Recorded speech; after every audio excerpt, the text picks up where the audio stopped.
قال ضرب الله مثلا للذين كفروا امرأة نوح وامرأة لوط. And he said Allah makes the example for those who disbelieve, the wife of Nuh and the wife of Lut. كانتا تحت عبدين من عبادنا صالحين فخانتاهما فلم يغنيا عنهما من الله شيئا وقيل ادخلا النار مع الداخلين. They were with two pious slaves, however they betrayed them, and this did not benefit them at all, and it was said to them, enter the fire along with those who enter. ولما ضرب المثل للإيمان اختار وامرأة نشأت في بيئة الكفر وفي أماكن الفسوق والضلال.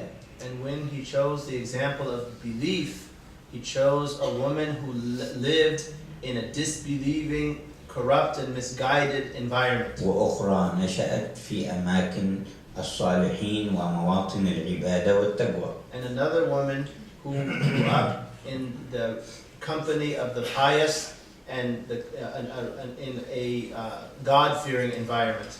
وهو يبين بذلك وجود الاختيار وصدق القصد الذي يمكن أن يكون في أي بيئة كانت. So through this he clarified the choice that we have and also the correct intention that can exist in whatever environment the person finds themselves. فالمرأة ومثلها الرجل بحسب العزيمة والقصد يمكن أن تكون في أي اتجاه. So a woman and similarly a man, based on their aim, they can direct themselves in either direction or any direction. ولو كانت البيئة التي تعيش فيها تخالف المقصد الذي تعزم إليه هي وتهدف إليه. Even if the environment in which she finds herself is different than the method or the way of life that she has. قال تعالى وضرب الله مثلا للذين آمنوا امرأة فرعون. Allah said, and Allah makes an example for those who believe from, or strikes an example from the wife of Fir'aun. وكلنا نعلم أن فرعون وحاشيته من جميع أقاربه ومن اتبعه في غيه وطغيانه يعذبون اليوم في كل يوم وفي كل ليلة في برازخهم وقبورهم ثم يؤولون يوم القيامة إلى النار وفي هذا جاء النص في القرآن. And all of us know that Fir'aun and his subjects of his families and those who aided him, they are punished every morning and evening in their barzakh when they're in the intermediate realm, and that's mentioned in the Quran. وقال تعالى النار يعرضون عليها غدوا وعشيا ويوم تقوم الساعة ادخلوا آل فرعون أشد العذاب.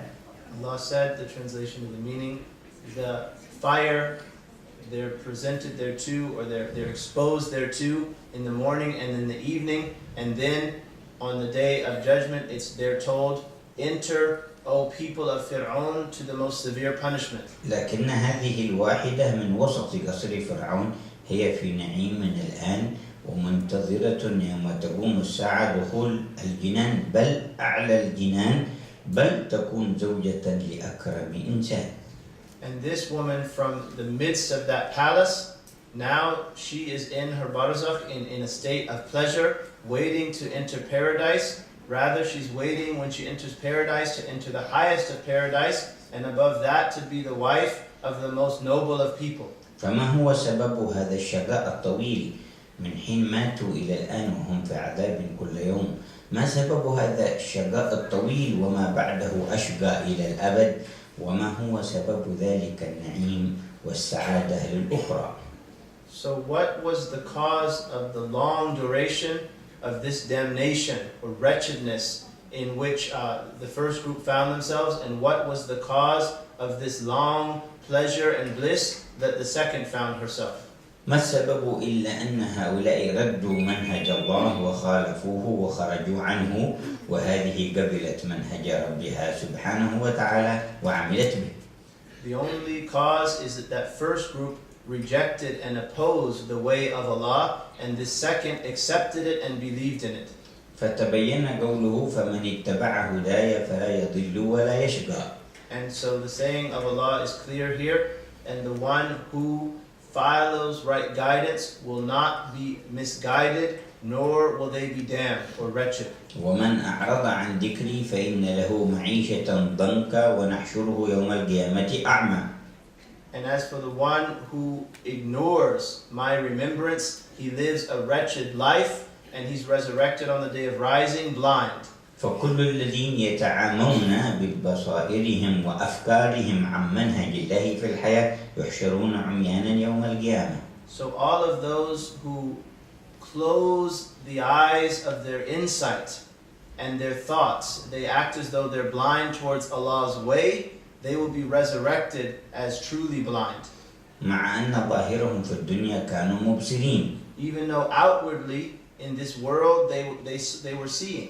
فلذا يقول أحدهم ربي لم حشرتني أعمى وقد كنت بصيرا. So one of them will say, "Oh my Lord, why have you resurrected me blind, and before that I was seeing?" فيذكره الله أنه لم يكن بصيرا بمنهجه إنما كان بصيرا بالحاسة التي يبصر بها الماديات.